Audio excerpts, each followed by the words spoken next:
Before you proceed to watch this video, I would like you to hit the subscribe button and also the like button. So guys, in the last video we did talk about how we can set up Redux, and our app is connected with Redux right now. So we can really make use of Redux in our app because we already did that. And in this section, I'm going to talk about the actions of the Redux. Before we do that, I will come over to the actions folder and create two files. I'm going to create auth-actions.js and also error actions. So if you can remember, initially when we were talking about our reducers, we create also two files called error reducers and also auth reducers. And we defined our reducers with the case actions and also with the case types and also our error reducers. So first off, I'm going to focus on our auth actions. So in the auth actions, we are going to be making our request with Axios. So I'm going to be getting Axios from Axios. So I have this installed. So guys, I will recommend you to watch the setup and also the configuration of everything we started in this video so that you just cannot get lost in any part or any section. So I'm going to also import the assigned storage from our React Native community assigned storage. Then we can import a couple of actions from our types. So they are on the parent folder, the same folder, not the parent folder. So here I'm going to bring in the auth error, the login success, the login fail, bring the register fail, also the register success,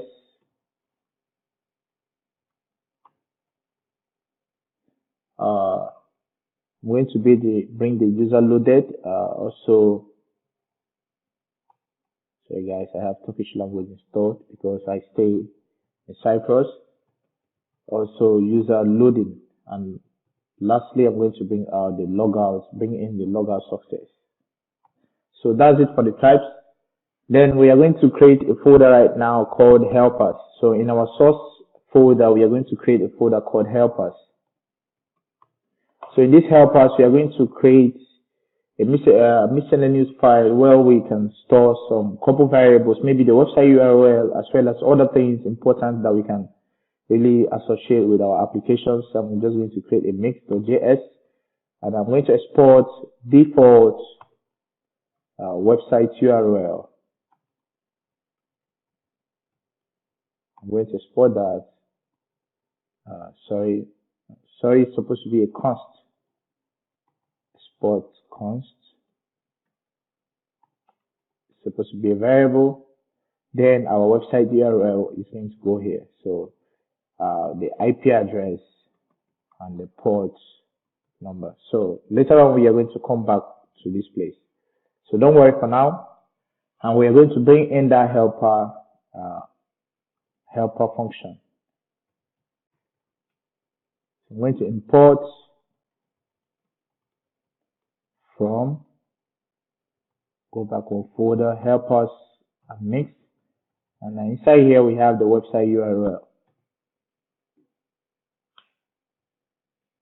So right now we have to create our actions that our apps are going to be using. The first one is to load the user. Whenever the app opens, we want to first of all make sure that whether our user can be loaded, which means our token has to be stored in our phone from the register reducer. So over here we are going to create a, let me call it a user, a load user. So it's going to be a route actually for load user, and it's going to go to the URL. So this URL will be coming from our back end. So it's going to be going to API/auth/user. So don't worry guys, when we start on the back end, all these things are going to be familiar with you. So export the load user. It's going to be a function, and we're going to bring our sync. then we can dispatch that.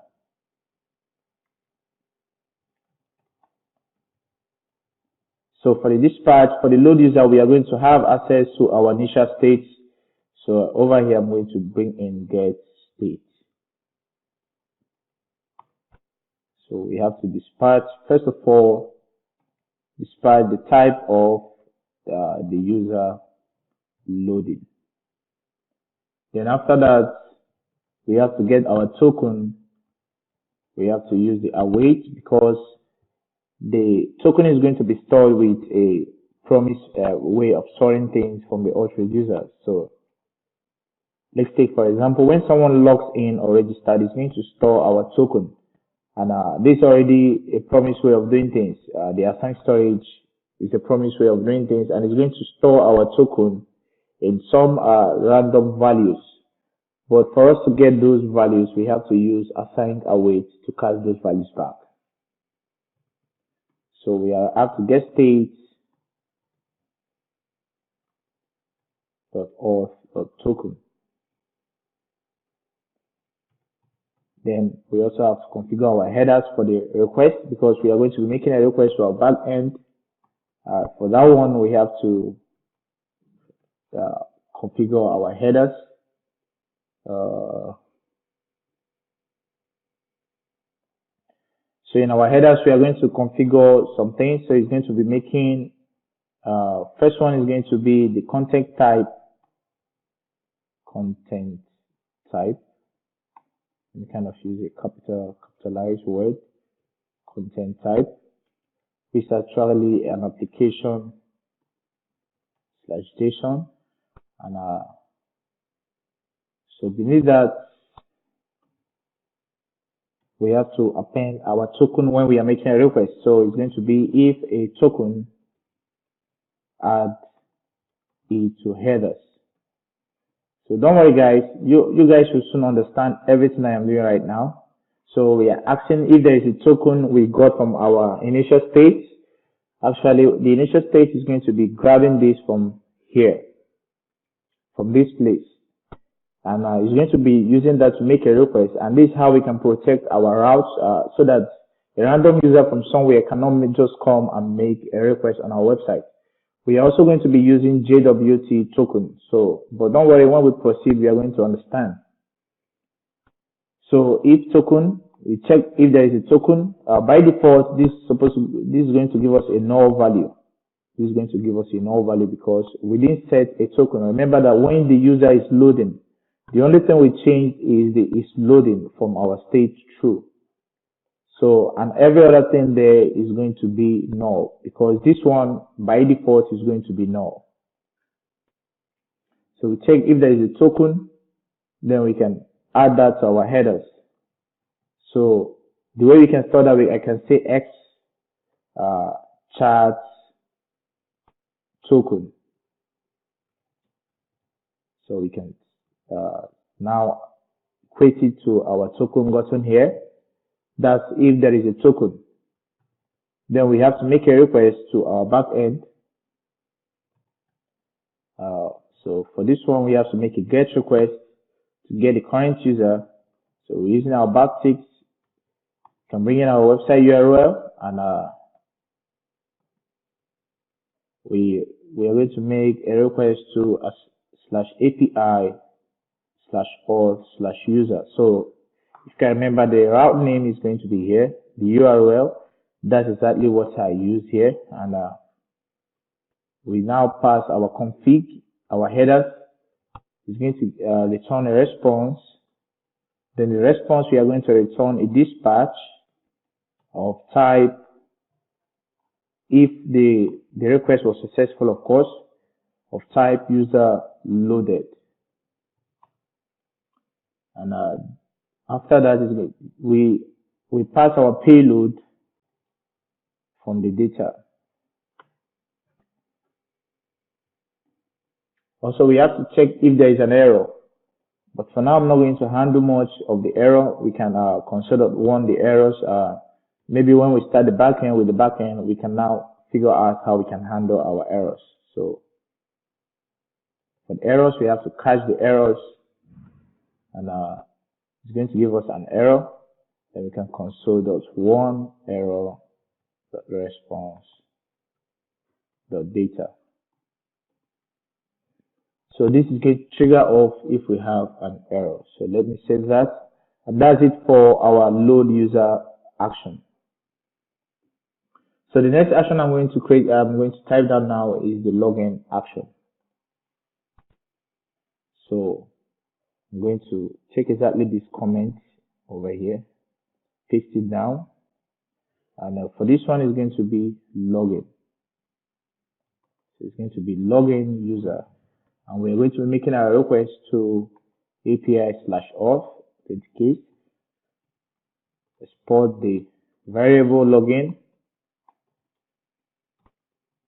and we are going to get the email with the structuring form.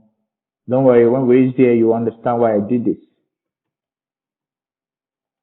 And assigned with the dispatch of everything inside. So what I actually did here is the structuring. So we are going to be passing an object of email and password. When we hit this login button, you can see on the right, it's going to pass exactly our email and our password into the login function for us. There we can grab it here and do whatever we want to do with it. So we have to get a request body. It's going to be a data of email and password. So we have to check if there is an email so that when the application loads, it's not just going to be making a request which can run us into an error. If there is an email, you are going to make an anxious request. But this time around, we're going to make a post request. So it's going to be a method of post. You have to specify the URL, and the URL is going to come from our website URL. And if you have watched from the link, we have API/auth.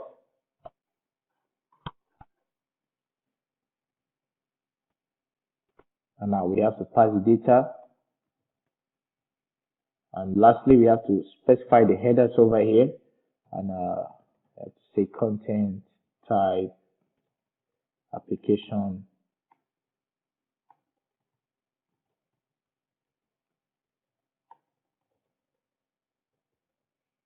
/JSON.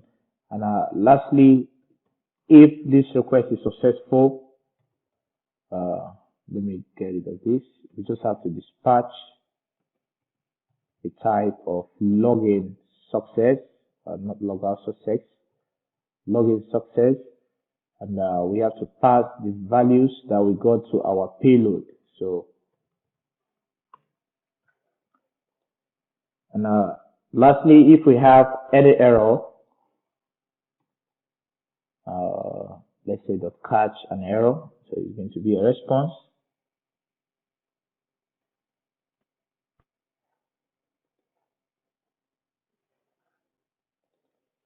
The response of we want to really alert the error. So let me just say, sorry, not response. Let's use error here. Error.response data. And lastly, we can return a dispatch of type of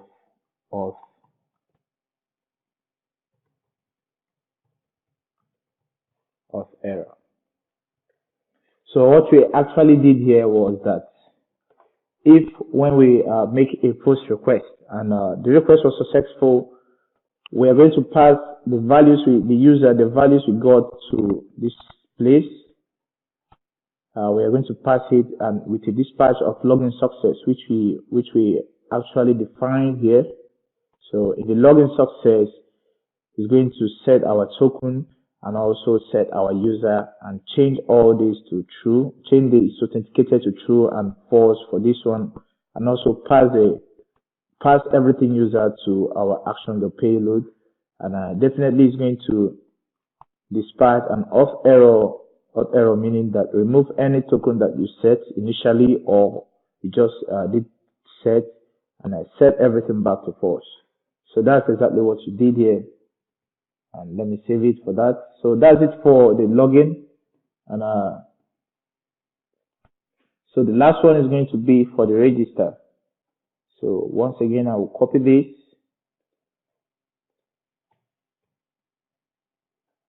So this one is going to be register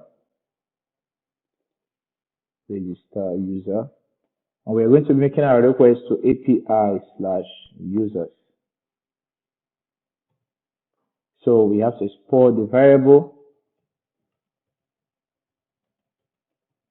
So when we are registering, if you can remember from our thing over here, we need an email, name, password. Let me just do this in a normal way. We need a name, email, password, and also confirm password.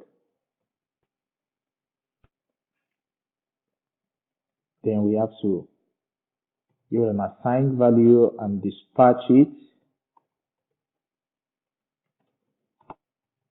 Get a request body. Let's scroll this up.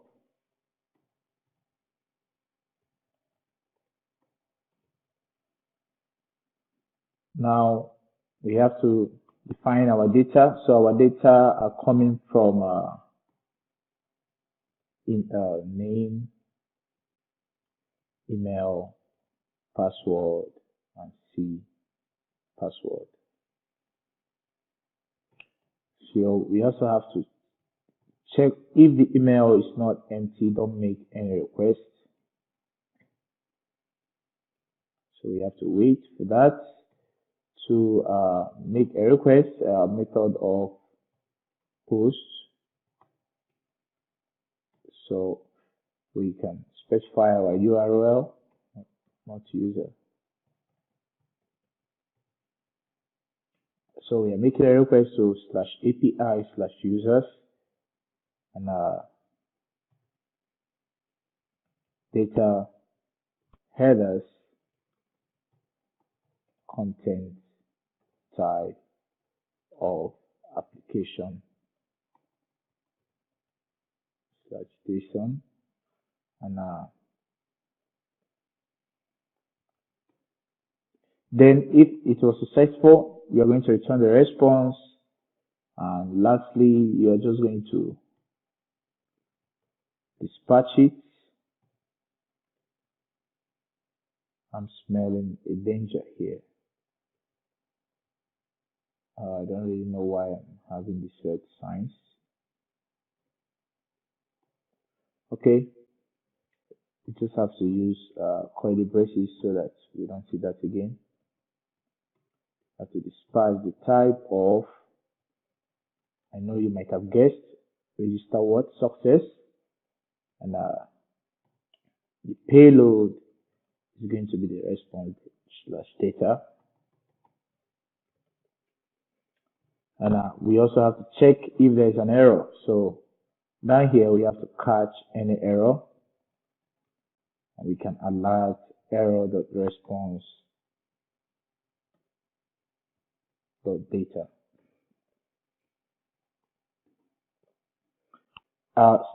One more thing I forgot to say is for the logout, there's nothing much there, it's just that we have to clear everything. So for the logout, we can just dispatch only logout success.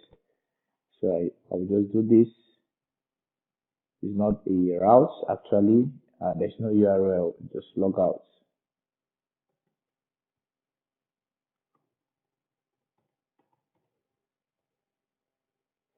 Then for this one, we have to export the variable logout to be a function. We have to add a sign here in case you want to perform any operation after the logout. Oh, sorry guys, kind of forgot what I should do. So it should be here, and you have to dispatch.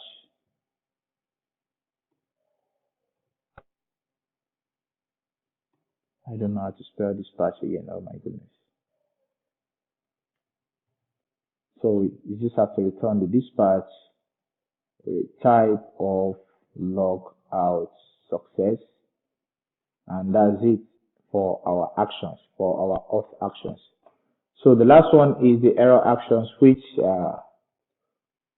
will get the errors and also clear the errors for us. So for these errors actions, I'm not going to, in the future part of this video, I'm not going to handle the errors. I'm going to leave it for you so that you can kind of think of how to do things on your own self also.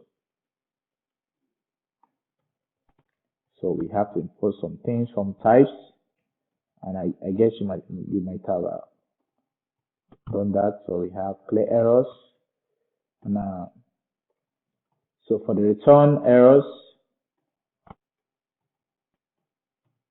we have to export the cons return errors. And the error is going to take the message, the status, the ID. By default, we set it to null, and we have to pass and assign and dispatch it. Sorry. So for the dispatch, we have to just return a dispatch of type of get errors, and we have to pass in the payload of this tray called with the messages. Sorry. So we have the ID finally. So if you can remember from our auth reducer, okay, actually I didn't handle these errors, but don't worry, I will still add it. Maybe on my next video I'm still going to add it. Or like I said, I'm not going to handle the errors. I'm going to add the reducer for you, but you are going to figure out the way you can handle errors, because that will be your own primary test. And lastly, we have to clear errors. Let me just comment this first.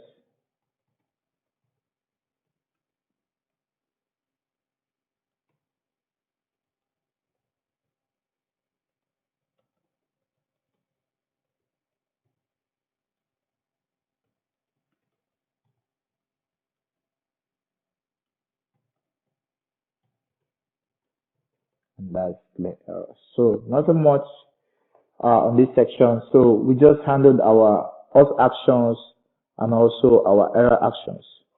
So guys, don't forget to hit the subscribe button and also the like button to compliment me for all this. So thank you, and see you on my next video.